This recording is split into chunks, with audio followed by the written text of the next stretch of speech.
नमस्कार दोस्तों, स्वागत है आप सभी का एक बार फिर से नारायण सर क्लासेस के इस नए वीडियो में। अध्याय 11 का भाग 5 तक हम लोगों ने पढ़ लिया है और आज हम बताएंगे भाग 6। भाग 5 में हम लोगों ने जाना है पुनर्योगज डीएनए तकनीकी की क्रियाविधि के बारे में।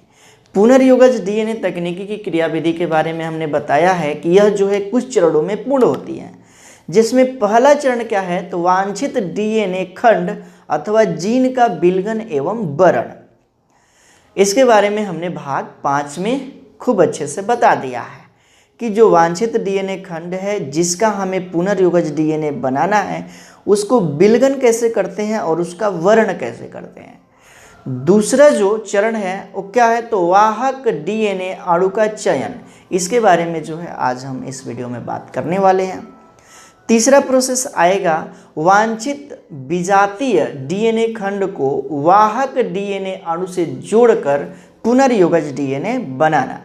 जो वांछित डीएनए खंड को हमने अलग किया उसको वाहक डीएनए से जोड़ करके क्या बनाना, पुनर्योगज डीएनए बनाना। और चौथा प्रोसेस होगा पुनर्योगज डीएनए को पोषक कोशिका में स्थानांतरित करना। पुनर्योगज डीएनए को पोषक कोशिका में क्या करना तो स्थानांतरित करना। तो यही 4 प्रोसेस में जो है पुनर्योगज डीएनए तकनीकी की क्रियाविधि पूर्ण होती है, जिसका पहला भाग हमने बता दिया है, पहला चरण बता दिया है जो है क्या वांछित डीएनए खंड अथवा जीन का विलगन एवं वरण। आज हम बात करेंगे दूसरे चरण के बारे में जो होगा वाहक डीएनए अणु का चयन। सबसे पहले हम जानेंगे कि वाहक डीएनए अणु क्या होता है और उसके बाद से जो है हम वाहक डीएनए अणु का चयन करेंगे। तो चलिए शुरू करते हैं और जानते हैं वाहक डीएनए अणु का चयन। तो वाहक डीएनए अणु क्या होता है तो वाहक डीएनए अणु को ही बोला जाता है क्लोनिंग संवाहक, यानी कि क्लोनिंग वाहक। यह जो है एक डीएनए अणु होता है जिसके पास 2 गुण होने चाहिए। वह डीएनए अणु जिसके पास 2 गुण होने चाहिए। पहला क्या, वह डीएनए अणु जिसे पोषक कोशिका में स्थानांतरित करने पर स्वप्रतिकृति करे, यानी कि रिप्लिकेशन करे, यानी कि डीएनए की संख्या को बढ़ाए। डीएनए से डीएनए के निर्माण को ही बोला जाता है स्वप्रतिकृति। तो वह डीएनए अणु जिसे हम क्लोनिंग संवाहक कहेंगे, उसको जो है किसी पोषक कोशिका में स्थानांतरित किया जाए तो वह स्वप्रतिकृति करे। दूसरा उसमें क्या गुण होना चाहिए तो डीएनए पर वांछित खंड को जोड़ा जा सके, यानी कि वह संवाहक, वह क्लोनिंग संवाहक जिस पर क्या किया जा सके, वांछित डीएनए खंड को जोड़ा जा सके। ये 2 गुण होना चाहिए। पहला क्या तो वह डीएनए अणु जिसे पोषक कोशिका में स्थानांतरित करने पर स्वप्रतिकृति करें। सबसे पहला गुण होना चाहिए क्या तो वह डीएनए अणु जिसे पोषक कोशिका में स्थानांतरित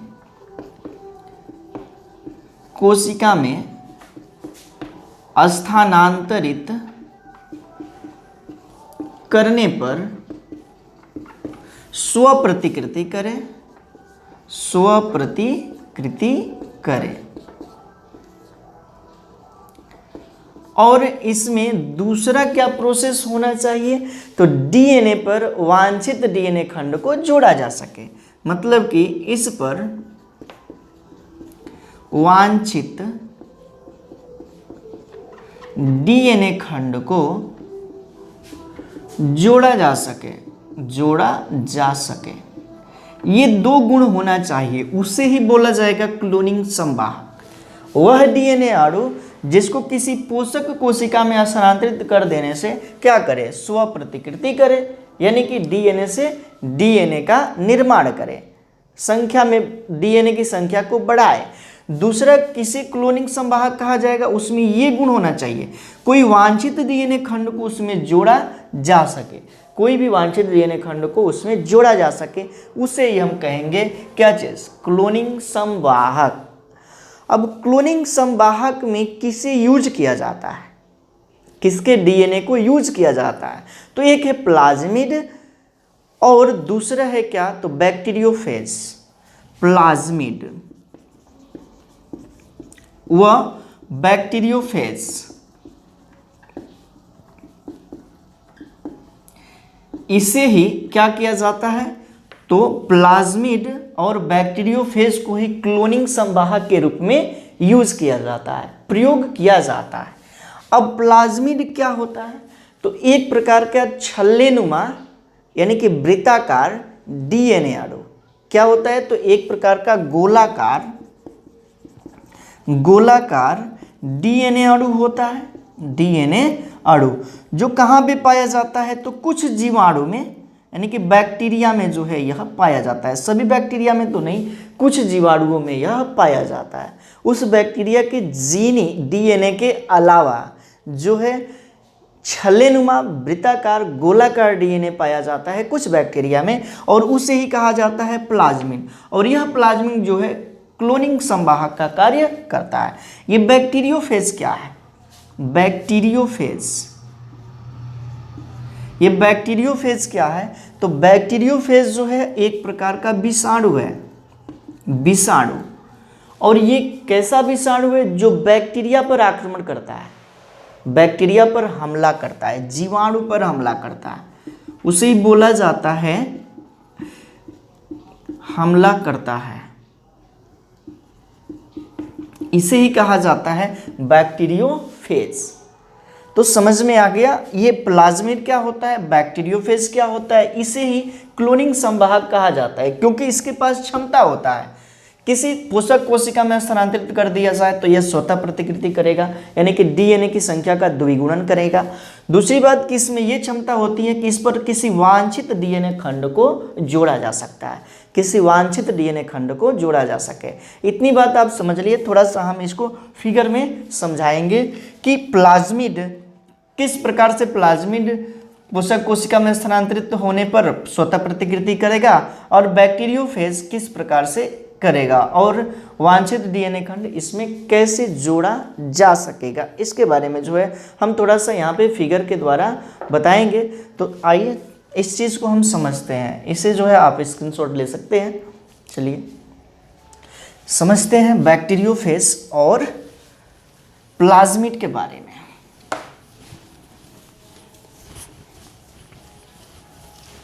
बैक्टीरियोफेज और प्लाज्मिड। सबसे पहले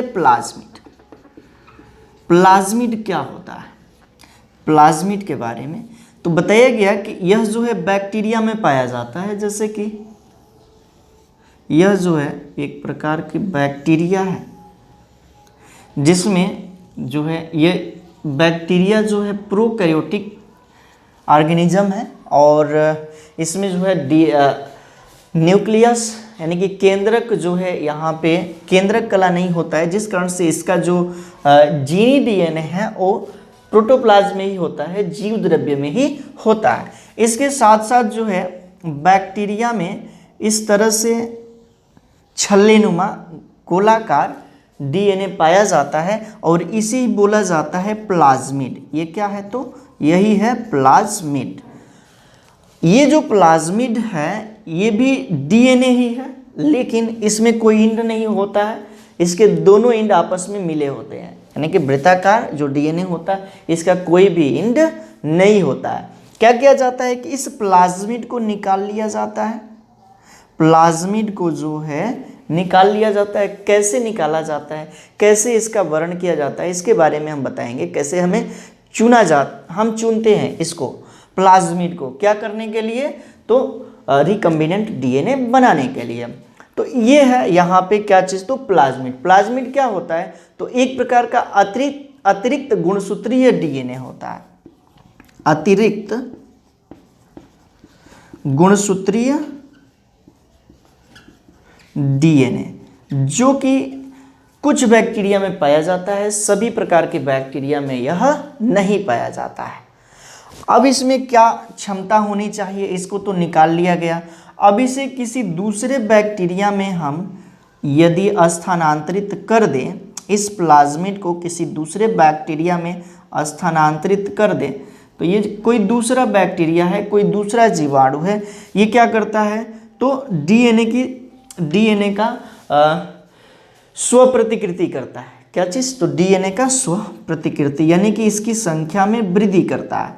और ये क्या कर रहा है? 2 से 4, 4 से 8, इस तरह से संख्या में जो है ये द्विगुणन करता है, स्व प्रतिकृति करता है। तो ये एक इसमें क्षमता होनी चाहिए, इसे हम क्या कहेंगे? क्लोनिंग संवाहक कहेंगे। दूसरी क्या?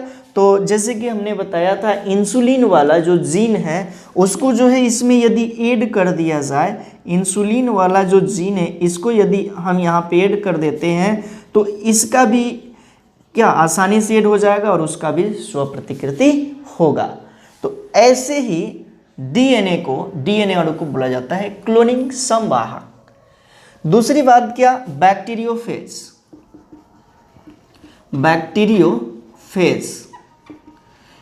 ये क्या है? तो बताया गया कि ये जो एक प्रकार का विषाणु है, याद रखिएगा। और विषाणु जो है कैसा विषाणु है? जो बैक्टीरिया पर आक्रमण करता है। समझिए ये पूरी बात है। इसकी संरचना जो है इस तरह से होता है।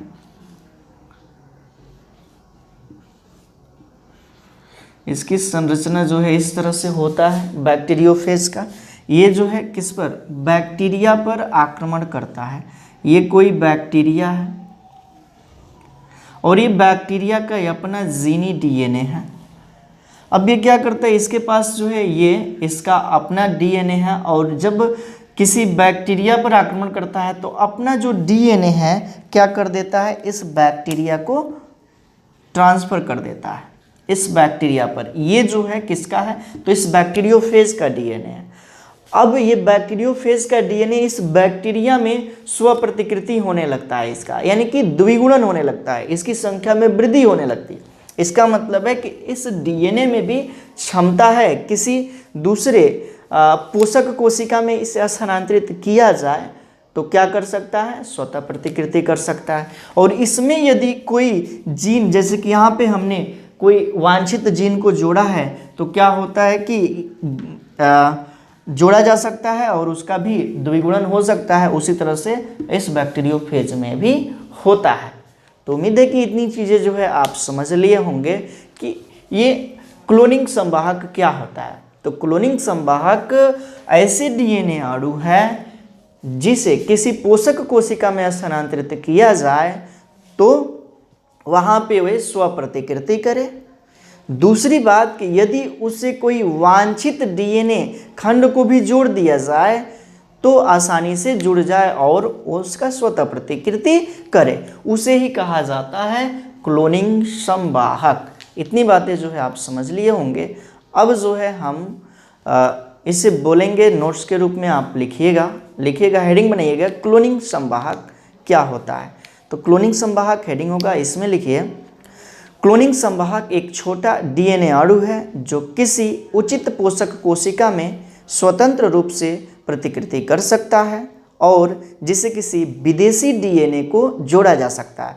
मतलब ये वाला जो है कहा जाएगा विदेशी डीएनए, जिसको कि इससे क्या किया जा सकता है? जोड़ा जा सकता है। जो भी हम बोल रहे हैं ये चीज़ें स्क्रीन पर भी दिखाई दे रही होगी और इसे जो है आप स्क्रीनशॉट के रूप में ले सकते हैं और नोट्स बना लीजिएगा।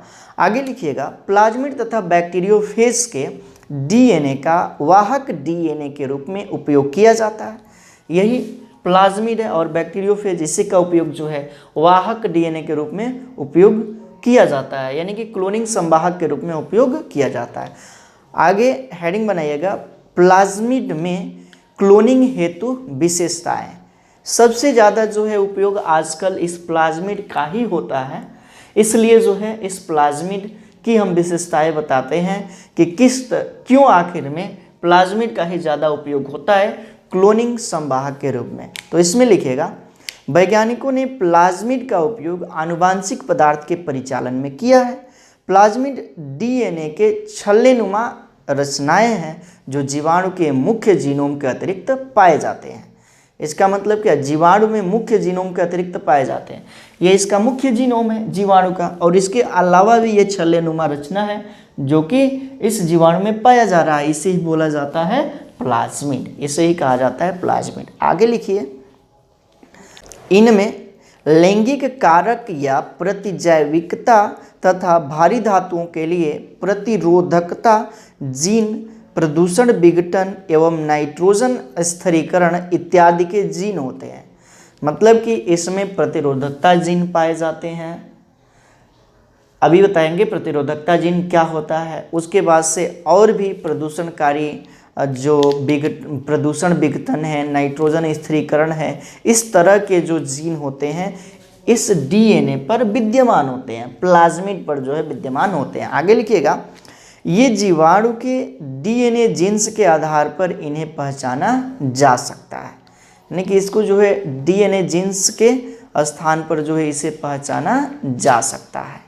ठीक है, तो आगे अब हम बढ़ेंगे और लिखिएगा आगे, और प्लाज्मिड के समूहों से अलग किया जा सकता है।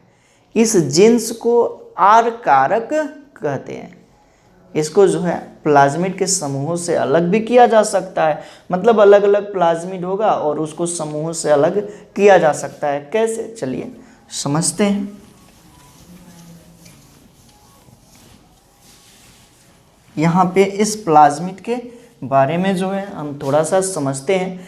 तो देखिए, ये जो है प्लाज्मिड की संरचना है।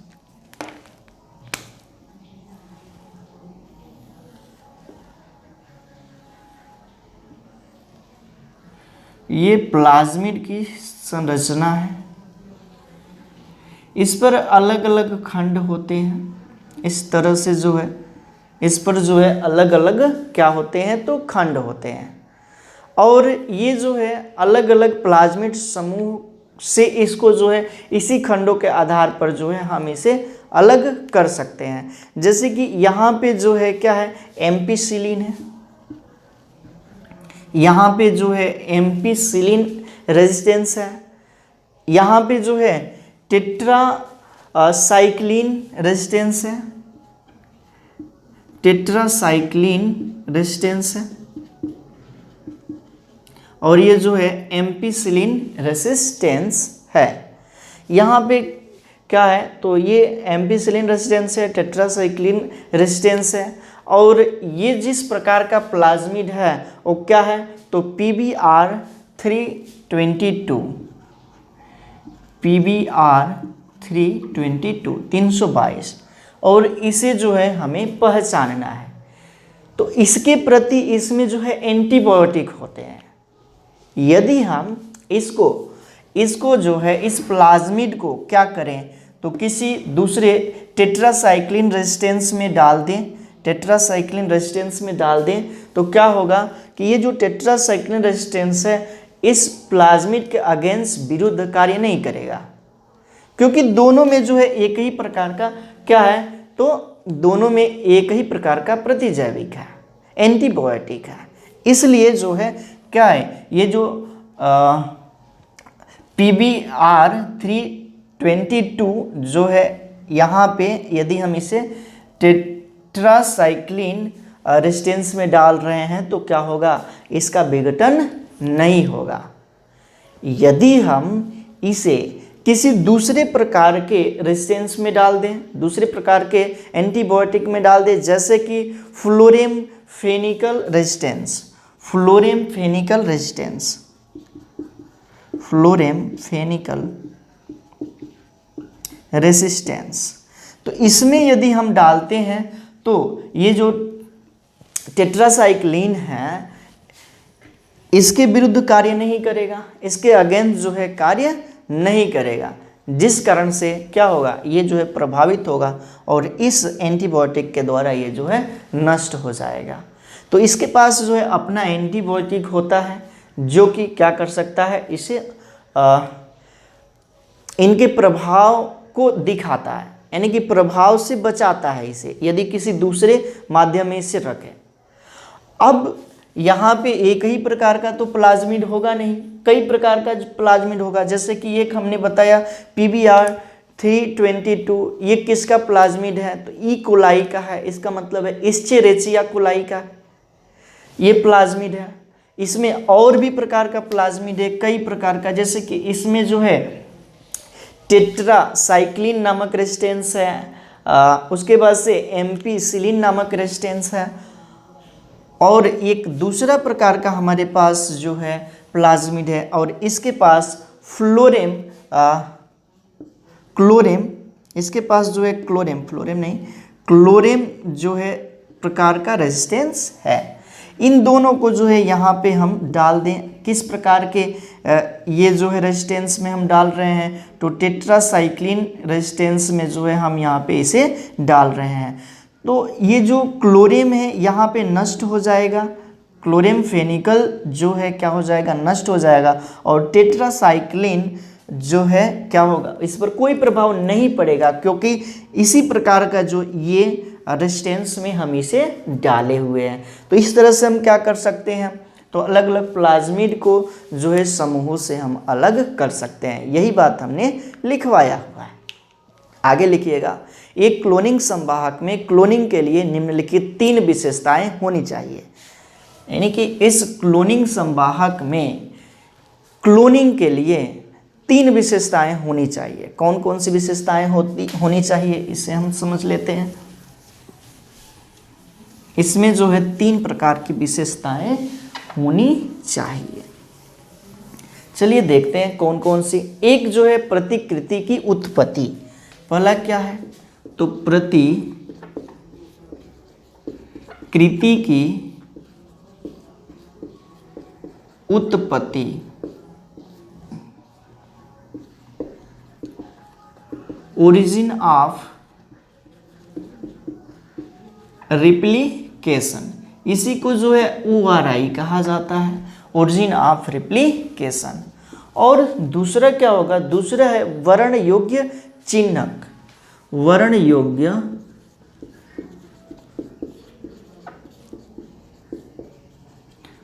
योग्य चिन्हक, सेलेक्टेबल मार्कर। तीसरा क्या होगा, तो तीसरा होगा बंधन क्लोनिंग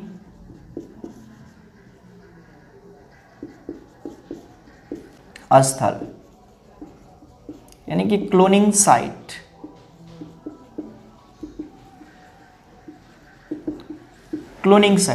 तो ये 3 विशेषताएं होनी चाहिए किसी भी क्लोनिंग संवाहक में। क्लोनिंग संवाहक की विशेषताएं, क्लोनिंग संवाहक में ये 3 विशेषताएं होनी चाहिए। पहला क्या, प्रतिकृति की उत्पत्ति यानी कि ओरिजिन ऑफ रेप्लिकेशन, जिसे शॉर्ट में बोला जाता है ORI।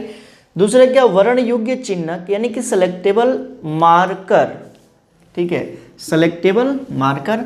और उसके बाद से प्रतिबंधन क्लोनिंग स्थल यानी कि क्लोनिंग साइट। ये 3 चीजें जो है होनी चाहिए क्या करने के लिए, तो किसी भी क्लोनिंग संवाहक में ये 3 विशेषताएं होनी चाहिए। अब जो है हम इसके बारे में विस्तार से बताएंगे, प्रतिकृति की उत्पत्ति के बारे में, उसके बाद से वर्ण योग्य चिन्हक के बारे में और प्रतिबंधन क्लोनिंग स्थल के बारे में विस्तार से जाना जाएगा। तीनों विशेषताओं को समझने के लिए हमें क्या करना पड़ेगा, तो प्लाज्मिड की संरचना बनाना पड़ेगा। तो सबसे पहले हम जो है प्लाज्मिड की संरचना हम यहाँ पे बना लेते हैं क्लोनिंग संवाहक की विशेषताएं में। तो क्लोनिंग संवाहक की विशेषताएं में किसके बारे में हम पढ़ रहे हैं, तो प्लाज्मिड के बारे में। और प्लाज्मिड ही क्लोनिंग संवाहक है, प्लाज्मिड ही क्या है, क्लोनिंग संवाहक है। और इसके लिए समझने के लिए इनकी विशेषताओं को हमें जो है बनाना पड़ेगा उसकी संरचना। चलिए प्लाज्मिड के सबसे पहले जो है संरचना हम यहाँ पे बना लेते हैं। वीडियो को रोकेंगे और बनाएंगे हम क्या चीज़, तो प्लाज्मिड की संरचना।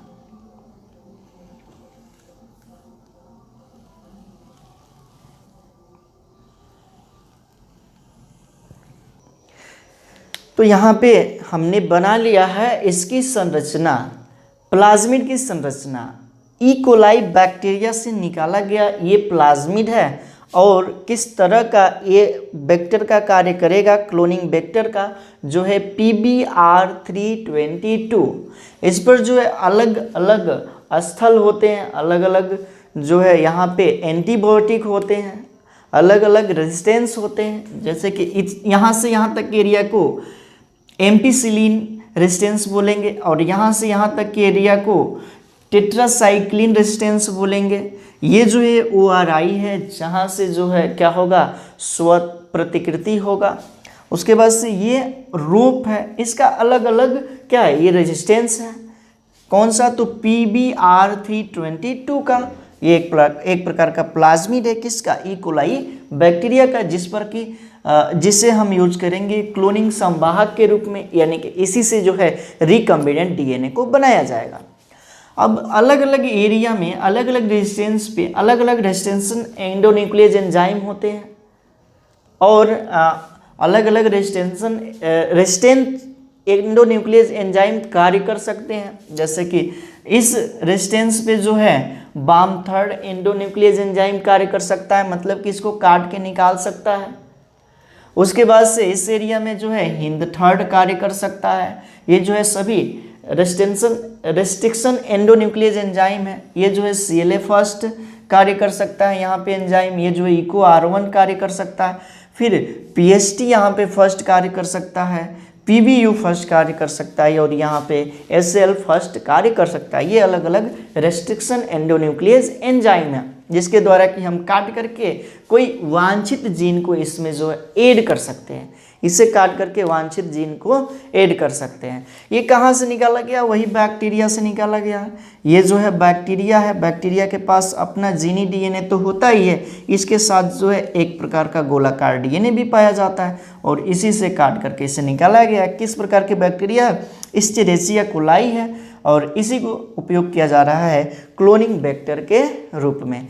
तो अलग अलग साइड इसके स्थल होते हैं, अलग अलग प्रकार के रेजिस्टेंस होते हैं और इसकी विशेषताएं क्या है, तो सबसे पहली विशेषताएं हैं कि प्रतिकृति की उत्पत्ति होना चाहिए। यहाँ पे देखिए ORI है, प्रतिकृति की यहाँ पे उत्पत्ति है।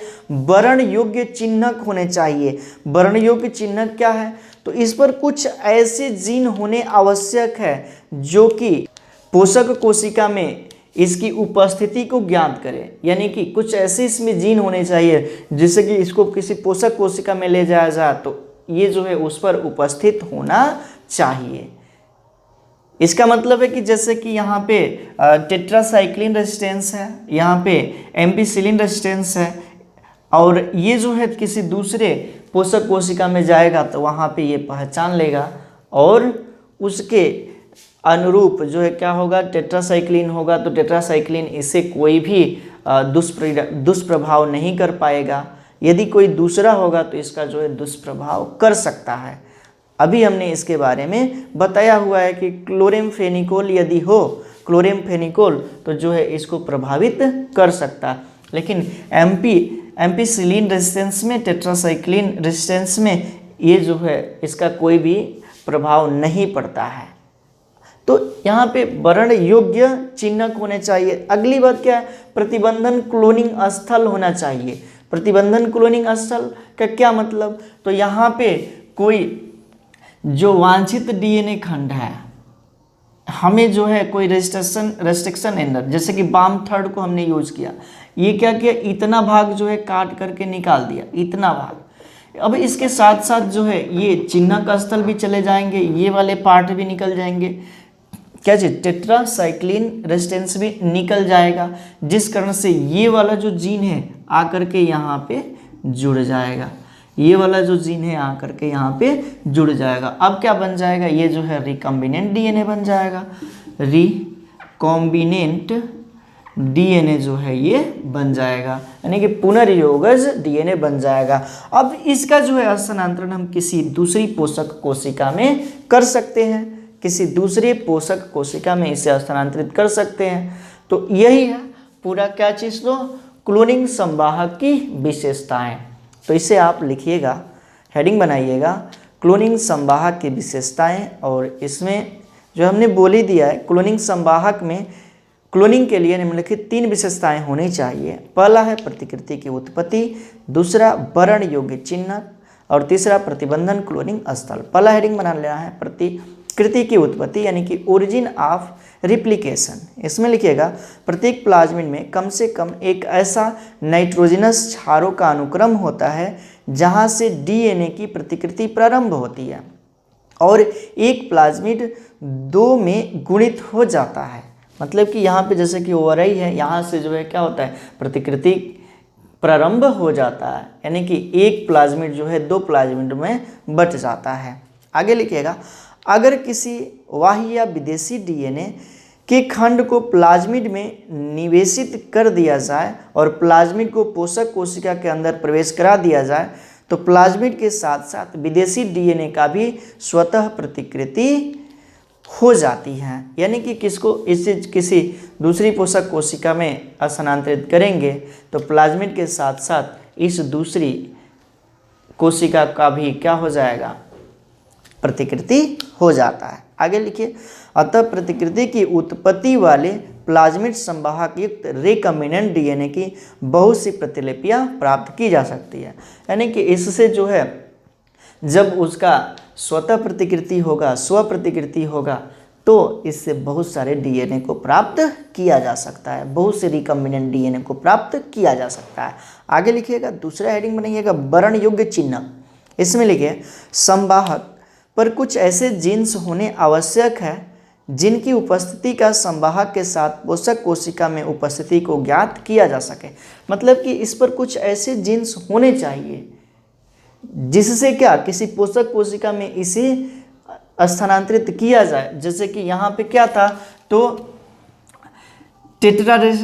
टेट्रासाइक्लिन रेजिस्टेंस था और किसी दूसरे पोषक कोशिका में वो होगा तो इससे जो है उसे पहचाना जा सकता है। फिर आगे लिखिए इन कोशिकाओं में रिकम्बिनेंट डीएनए होता है, इन कोशिकाओं में रिकम्बिनेंट डीएनए होता है। फिर आगे लिखिए पोषक कोशिका की रूपांतरित कोशिका को पहचान कर समाप्त किया जा सकता है। मतलब क्या, पोषक कोशिका को रूपांतरित कोशिकाओं के बारे में पहचान करके उसे समाप्त किया जा सकता है।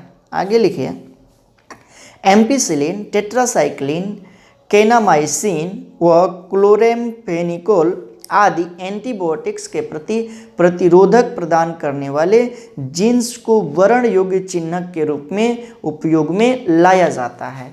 मतलब कि ये टेट्रासाइक्लिन है, एम्पिसिलिन है, ये जो है वर्ण के रूप में इसका उपयोग किया जाता है। इसका मतलब ये है कि हम जो है इन सभी को निकाल करके, इस टेट्रासाइक्लिन को निकाल करके क्या करें तो इसमें रख दें, टेट्रासाइक्लिन के घोल में जो है हम रख दें। ये जो है पूरा घोल किसका है तो टेट्रासाइक्लिन का रेजिस्टेंस का घोल है और इसमें इस प्लाज्मिड को रख देते हैं, किसी दूसरे प्लाज्मिड को रख देते हैं जिसमें टेट्रासाइक्लिन है नहीं, तो इस दूसरे प्लाज्मिड को जो है ये क्या कर देगा, ये एंटीबायोटिक नष्ट कर देगा और इस पर कोई प्रभाव नहीं पड़ेगा। तो इससे जो है हम पहचान सकते हैं कि कौन सा प्लाज्मिड हमें यूज करना है, किसके रूप में तो क्लोनिंग संवाहक के रूप में।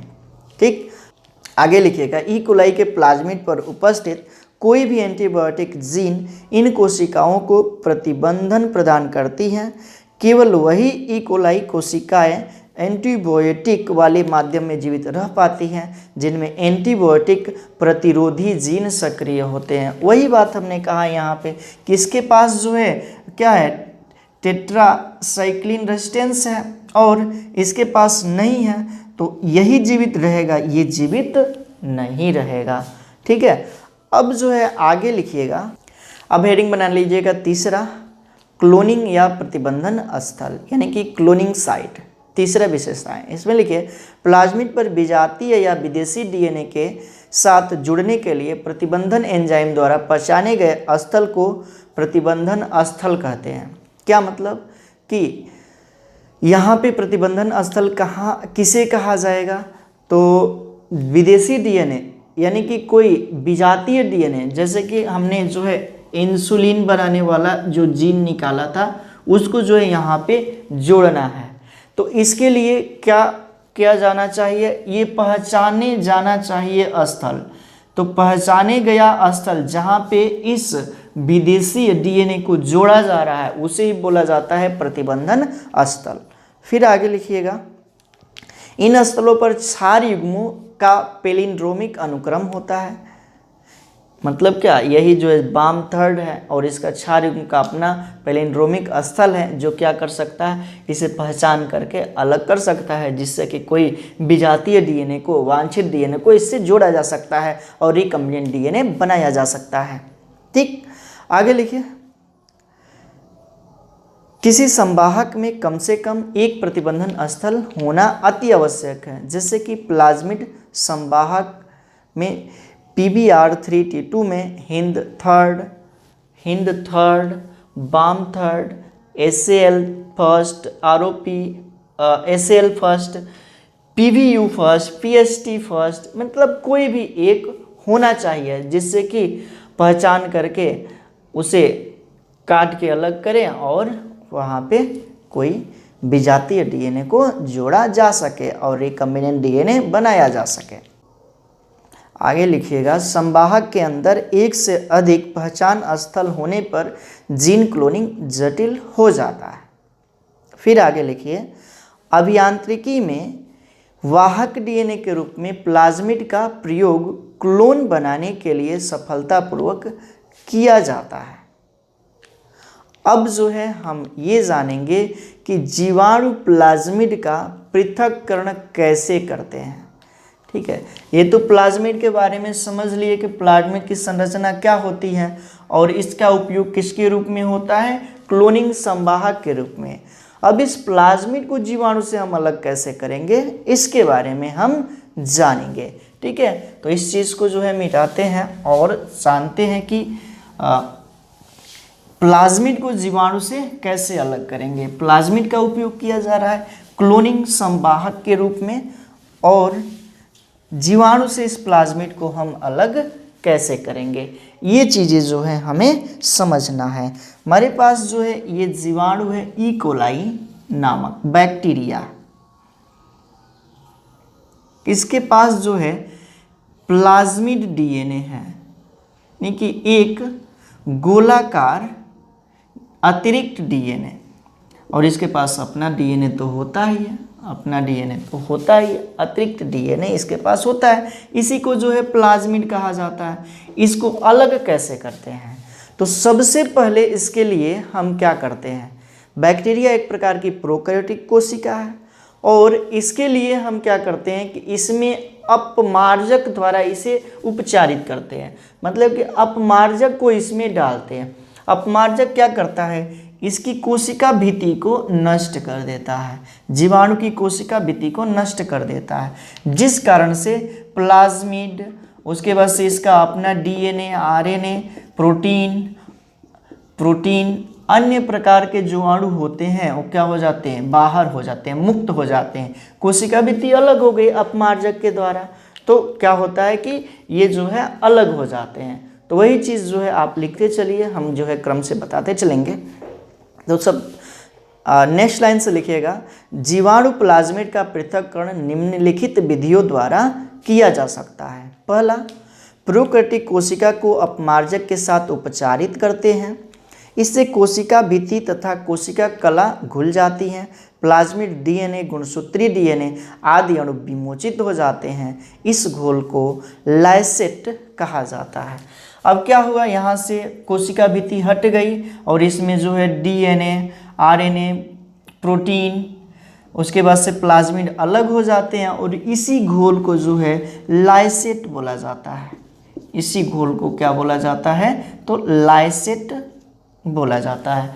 दूसरा लिखिएगा, लाइसेट में एसिटिक अम्ल डालते हैं, इससे गुणसूत्रीय डीएनए तथा कुछ प्रोटीन के अणु प्रक्षेपित हो जाते हैं। ये जो लाइसेट है इसमें क्या कर देते हैं, इसको इसमें जो है डाल देते हैं क्या, तो एसिटिक अम्ल,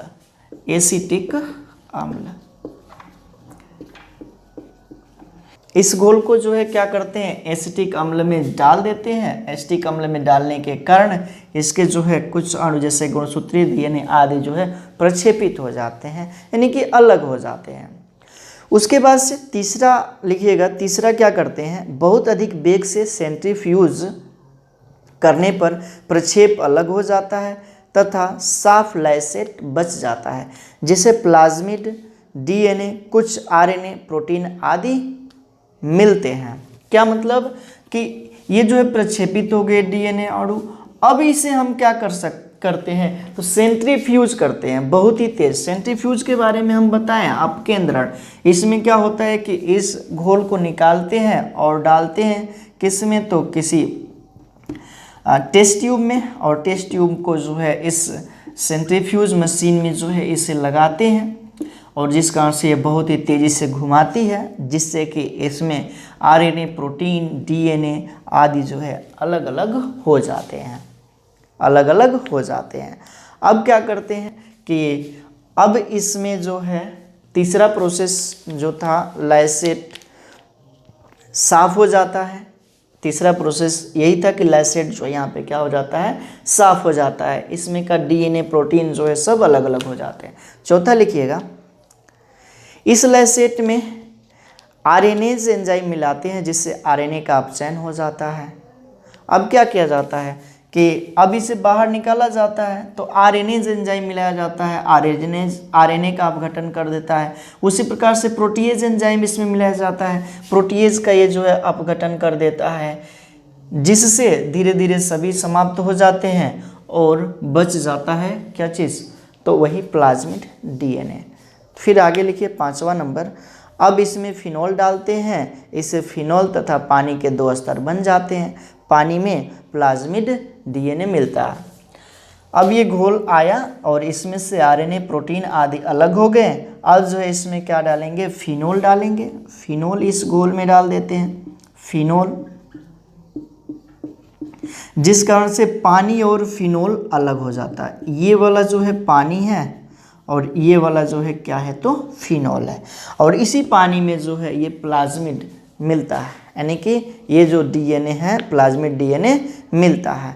अब क्या किया जाता है कि उसे पानी से अलग कर लिया जाता है और उसे एल्कोहल में घोल करके उस प्लाज्मिड डीएनए को निकाल लिया जाता है और उसका उपयोग आवश्यकता अनुसार किया जाता है। यही चीज़ लिखिएगा 5वां नंबर।